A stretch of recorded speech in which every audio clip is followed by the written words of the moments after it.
eu trouxe aqui duas possibilidades, né? O Trump se vitimiza e consegue ainda acelerar a sua campanha, é uma hipótese. Ou outra, o eleitor, uma parte pequena do eleitorado republicano, poderia ficar assim intimidado ou desgostoso de ir à urna porque tem um candidato condenado criminalmente, e aí isso favoreceria o Biden? Que hipótese que você acha que é a mais provável? Como é que você analisa esse momento após a condenação criminal de Donald Trump, Fernanda? Olha, eu acho que a gente pode ter, na verdade, uma mescla dessas duas situações. Basta ver que, depois de algumas horas da condenação, ele conseguiu, com a campanha dele, uma arrecadação de 35 milhões de dólares.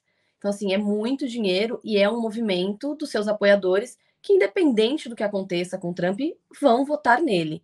Claro, existe uma parte do eleitorado que ainda está indecisa no sentido de, bom, eu prefiro Trump porque considero que a economia dos Estados Unidos está indo mal. Mas a partir desse momento, como que é para esses eleitores votar em alguém que é condenado? Né? Essa é a grande pergunta. As próximas pesquisas talvez indiquem algum cenário aí nos Estados Unidos sobre isso, e pode sim ter aí uma mudança, algum favorecimento ao Biden.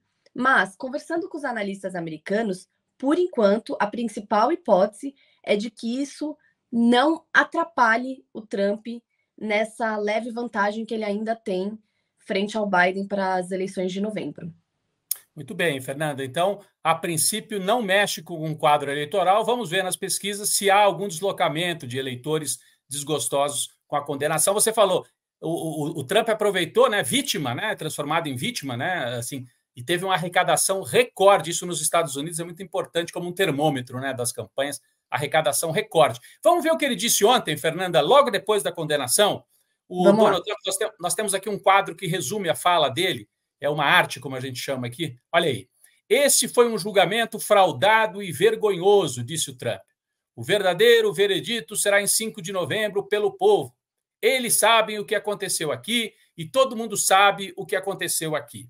Fernanda, o envolvimento dele com uma mulher que é uma atriz de filmes pornográficos não mexe com o eleitorado mais conservador? Isso não pesa contra o Trump? Ele opera nessa linha também do conservadorismo de costumes ou menos? Ele não é afetado pelo fato de agora estar comprovadamente assim, se envolveu com uma atriz, né? Enfim, isso é da vida privada, mas para um setor que mexe tanto com o moralismo, né?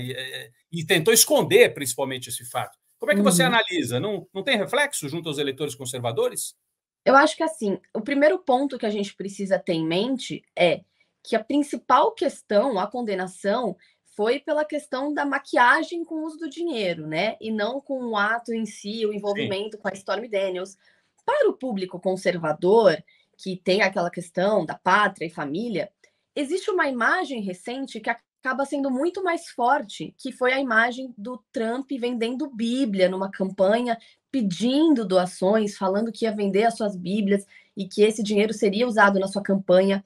Essa imagem do Trump segurando uma Bíblia, o boné de vamos fazer os Estados Unidos grandes de novo, isso acaba tendo um apelo mais forte para esse eleitorado, que é sim conservador, mas que antes de conservador é trumpista, independente disso. Então, eles usam a questão do conservadorismo quando lhe convém, né? E a gente tem que lembrar que, se você pegar a ala mais central do Partido Republicano, que é cada vez menor, mas a ala mais central, que ainda assim é conservadora, não é necessariamente esse o ponto que vai fazer deixar de votar no Trump, porque o outro lado é o Biden, um democrata. Uhum. Então, esse é o grande ponto. Você pode ter até pessoas desistindo de ir votar. Aí sim, é capaz de que isso aconteça. Mas não que vá virar o voto para o Biden. Sim. Entende? Mas para o Biden, aí, Fernanda, duas questões. Primeiro, muita gente já explicou isso, mas acho que é sempre bom repisar aqui para o nosso público.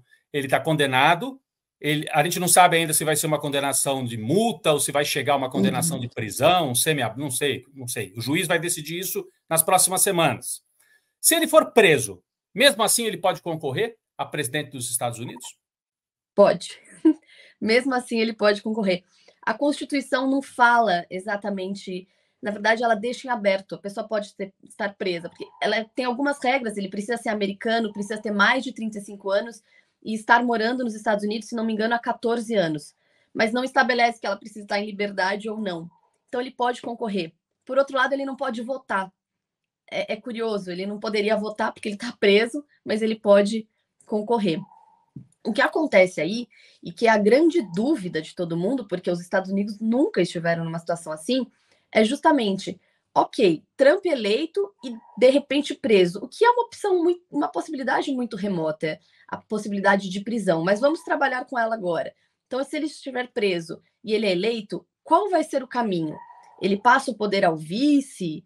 Como que vai ficar essa situação? Os analistas não sabem responder, porque nunca existiu algo assim nos Estados Unidos.